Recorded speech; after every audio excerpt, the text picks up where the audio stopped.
안녕하세요. 김정호의 경제TV. 오늘은 중국 이야기입니다. 중국에서는 최근까지도 이 루이싱 커피라고 하는 데가 승승장구했습니다. 스타벅스를 누를 것으로 예상되기도 했는데요. 그런데 곧 파산할 것 같습니다.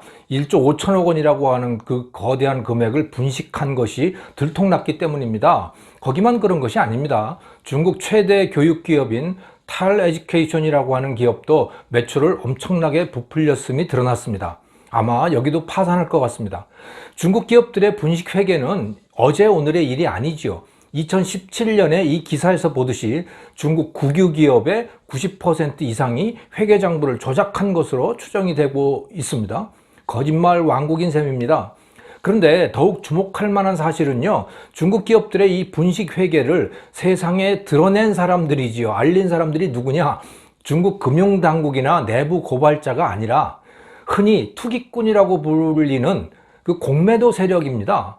외국인들인 거죠. 특히 머디 워터스 리서치라고 하는 투자그룹이 그 중에 유명한데요. 공매도라고 하는 것은 타인의 주식을 빌려서 매각한 후에 일정 기간 후에 다시 사다가 상환하는 그런 거래를 공매도라고 부르지 않습니까? 값이 떨어지는 주식이라면 공매도로 해서 돈을 벌 수가 있는 겁니다.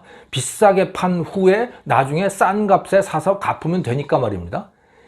이들에게 이 장부를 조작한 기업들은 아주 좋은 사냥감들입니다. 왜냐하면 장부 조작한 사실을 찾아내 가지고 폭로하면 주가가 떨어질 거 아니에요. 그러면 큰 돈을 벌게 되는 거죠. 루이싱 커피 주식의 공매도에 투자한 사람들 11억 달러, 우리 돈으로 하면 1조 3천억 원을 벌었다고 합니다. 그런데 이 루이싱 커피, 탈 에듀케이션 말고도요, 공매도 투자자들의 먹잇감들이 줄을 이어서 있다는군요, 중국에. 왜냐하면 중국에서 이 장부 조작은 일상적인 일이니까 말입니다. 기업들만 그런 것이 아니죠. 이 코로나 바이러스의 세계적 대유행도 결국 중국 공산당의 거짓말 사실 은폐에서 시작된 거죠. 만약에 초기에 잡았더라면 사태가 이렇게 번지지 않았을 수도 있습니다. 미국과 인도 사람들이 중국 정부를 상대로 엄청난 소송을 제기한 것, 그 책임을 묻겠다는 거죠. 거짓말에 대한 책임. 지금도 중국 공산당의 발표를 도대체 어디까지 믿어야 할지 알 수가 없습니다. 사이언스지가 2019년 6월에 흥미로운 논문을 발표를 했습니다. 세계 정상급 학술지이죠, 여기는. 논문 제목은 Civic Honesty Around the Globe라고 하는 건데요. 세계 각국 시민의 정직도 조사, 이렇게 번역을 할 수가 있겠습니다. 얼마나 정직한가, 이걸 조사해 본 거죠. 세계 40개국 1만 7천여 명을 대상으로 한 실험인데요. 어쩌다가 남의 지갑을 습득한 사람 중에 몇 %가 돌려주는지를 관찰한 실험입니다. 가장 비율이 높은 나라, 돌려준 비율이 높은 나라는 스위스인데 70 내지 80%가 그 지갑에 있는 이메일 주소로 연락을 취했습니다. 꼴찌는 중국인데요. 8 내지 22%만이 주인에게 연락을 했습니다. 이 자세한 내용은 링크를 걸어둔 이 기사를 들어가 보시죠. 중국 측은 이 실험이 잘못됐다면서 반박하는 실험 결과를 발표하기도 했거든요. 인민일보를 통해서. 하지만 글쎄, 중국인들이 평균적으로 정직하지 않다는 것을 부인하기는 쉽지 않을 것 같습니다. 중국은 극도의 저신뢰 사회이지요. 그 사실을 드러낸 실험이 있었는데요. 2016년에 중국의 한 유튜버가 엽기적인 실험을 했습니다. 백주대낮 대로상에서 마취제를 사용한 납치극을 벌인 거예요. 물론 그 연기를 한 거죠. 그 주변 사람들이 어떻게 반응하는지를 관찰하기 위한 실험이었습니다. 근데 그 결과는 충격적이었습니다. 여러 번의 실험이 있었는데 누구도 나서지 않은 거예요. 다들 아이가 납치되는데도 다 모른 척하고 외면하고 그냥 그러고 있었던 겁니다.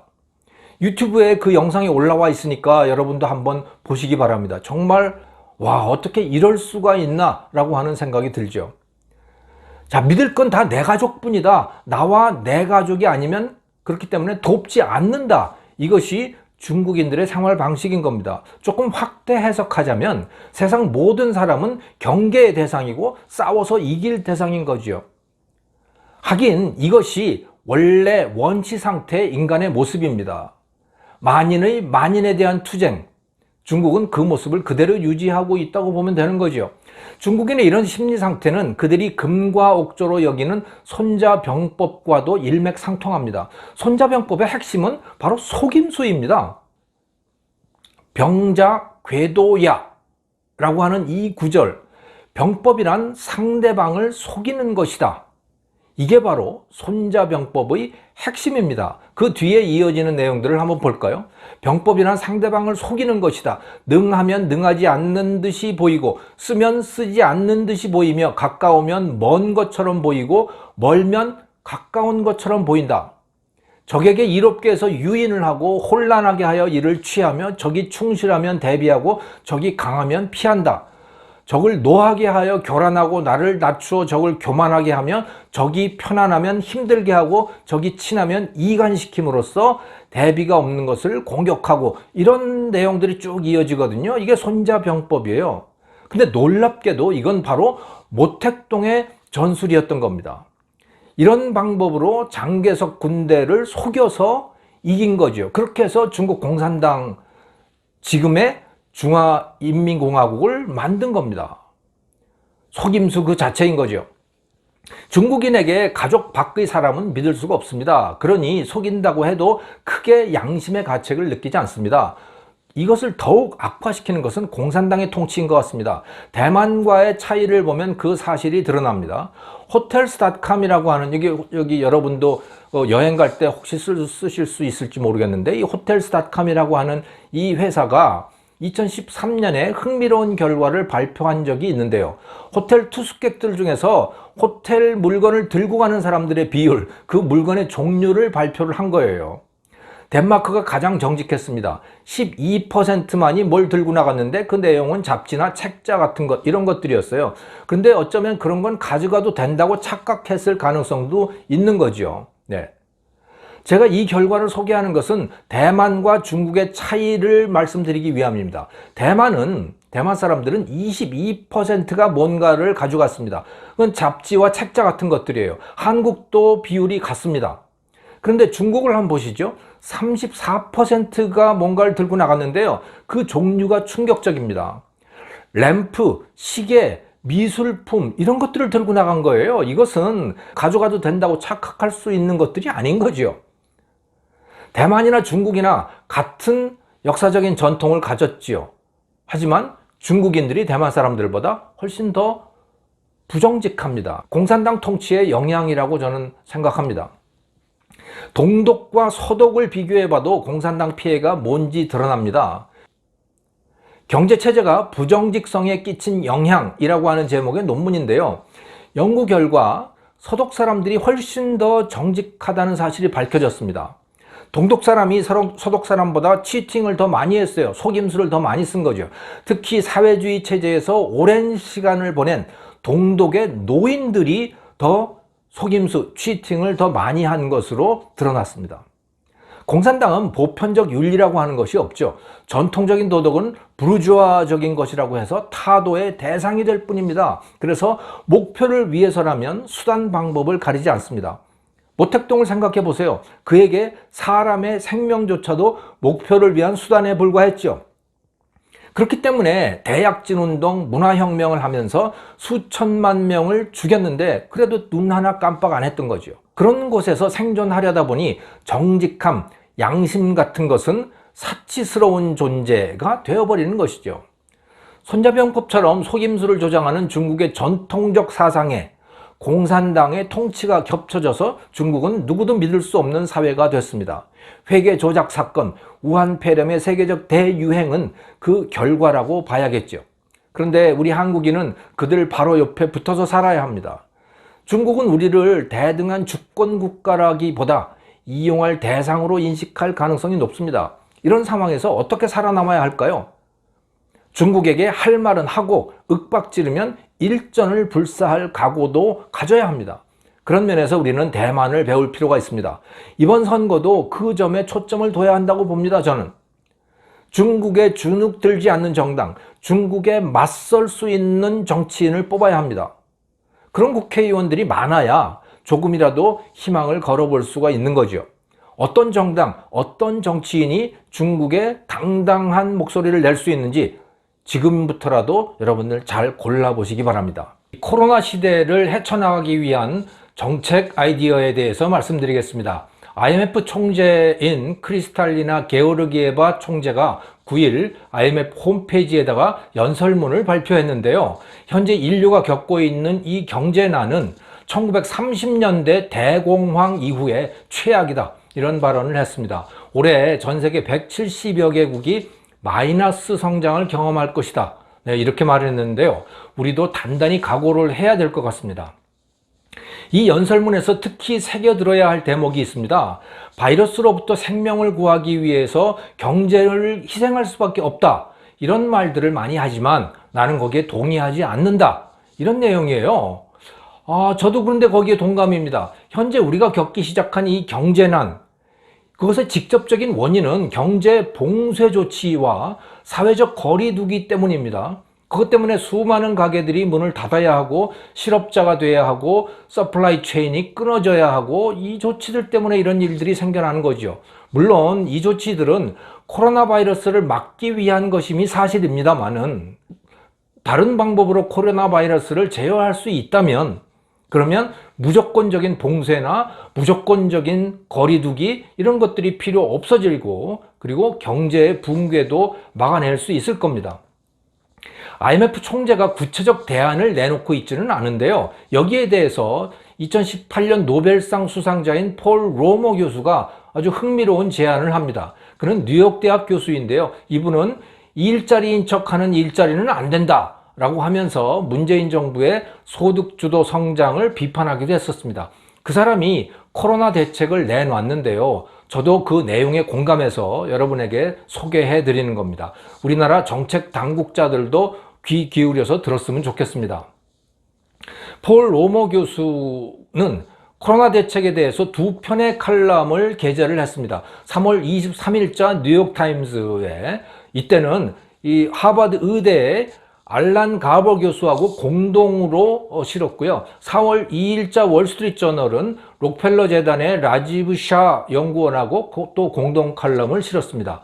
이 두 편의 칼럼 내용을 종합해 보면 이렇습니다. 경제 봉쇄 조치와 사회적 거리 두기는 긴급 조치일 뿐이다. 조속한 시일 안에 끝내야 한다. 백신이 개발될 때까지 1년이고 2년이고 현재처럼 마냥 경제 봉쇄, 사회적 거리 두기 이것만 하면서 계속 간다면 경제는 완전히 파괴될 것이다. 그리고 전 인류가 비참한 상태로 빠져들게 될 것이다. 그렇다고 그냥 방치를 한다면 이 바이러스가 걷잡을 수 없이 퍼질 것이다. 그러니까 경제 활동을 재개하지만 반드시 이 두 가지의 조치는 병행을 해야 된다라고 하는 거죠. 첫째는 검사의 확대, 바이러스 검사의 확대. 둘째는 보호장구의 신속하고 대폭적인 보급 확대. 이 두 가지로 요약을 해볼 수가 있습니다. 첫 번째, 검사 확대의 구체적 내용은 이렇습니다. 테스트는 바이러스 감염 여부에 대한 테스트와 더불어서 또 항체를 보유하고 있는지 여부도 테스트를 해야 된다, 이렇게 제안을 하고 있죠. 그리고 검사의 대상은 전 국민, 즉 모든 인구가 매일 테스트하는 것을 목표로 해야 된다라고 하는 겁니다. 그렇게 테스트를 해가지고 검사 결과 감염된 것으로 판명된 사람은 격리를 시켜야 되는 거고요. 이게 중요한 거죠. 그러나 감염되지 않은 사람은 어떻게 할 거냐? 또는 그리고 감염되었지만 그 바이러스를 이겨내고 항체를 보유하게 된 사람, 이 두 부류의 사람들은 자유로운 경제 활동을 허용해야 된다, 이렇게 이야기를 한 거예요. 다만 전 국민을 매일 검사할 수 있는 능력, 현재는 그런 능력이 없다. 그런 능력을 갖추기 위해서는 시간이 좀 걸릴 텐데, 그 전까지는 의료 인력, 또 구호 인력, 이렇게 바이러스에 노출되는 위험이 매우 큰 그런 직종부터 시작해서 매일 이 직종들은 매일 검사를 해야 되고 그 검사 대상을 늘려가야 된다라고 하는 거죠. 물론 이렇게 하기 위해서 관건은 검사 능력을 확대하는 것인데요. 이미 제약업계에서는 검사 시약과 장비가 빠른 속도로 발전하고 있다는 거예요. 거기에다가 정부가 예산을 투입해 준다면 속도는 더 빨라질 것이라는 거죠. 그렇게 해서 머지않아서 몇 분 안에, 그것도 저렴한 비용으로 이 테스트 결과를 볼 수 있는 그런 시기가 곧 올 수 있다는 거예요. 한편 이 두 번째는 보호장구 이야기인데요. 감염되지 않은 사람들이 경제활동을 하려면 보호장구를 착용해야 되는 거죠. 항체가 있는 사람은 사실은 보호장구도 필요가 없습니다. 왜? 자기 몸 안에 보호장구가 마련이 된 거니까요. 자, 하지만 감염되지 않은 사람들은 이 보호장구를 착용하고 경제활동을 해야 되는데, 그 보호장구 현재는 이게 매우 비싸고 또 매우 불편하다는 거죠. 그래서 이 기업과 정부가 힘을 합친다면, 그리고 지금보다 훨씬 편리하고 안전한 보호장구를 또 대량으로 싼 값에 생산해 낼 수 있다는 겁니다. 하지만 그렇게 될 때까지, 즉 필요한 모든 사람에게 보호장구가 지급되기 전까지는 의료 인력들, 구급대원, 경찰 이처럼 이 바이러스의 노출 빈도가 큰 그런 사람들부터 이 보호장구를 보급해야 된다, 이런 내용입니다. 기존 정책과 어떻게 다를까요? 현재 정책은요, 경제 정책과 의료 정책이 따로따로입니다. 현재는 바이러스를 막기 위해서 경제를 그냥 희생을 합니다. 경제 봉쇄, 사회적 거리 두기는 경제를 희생해 가지고 목숨을 구하는 그런 방식인 거죠. 그리고 그 결과 소득 감소가 엄청나게 발생을 하는데, 이 소득 감소 문제는 돈 뿌리기로 대응을 합니다. 그냥 일반 국민들에게 현금을 지급을 해주고 또 기업들에게는 대출을 확대하고, 이런 방식인 거죠.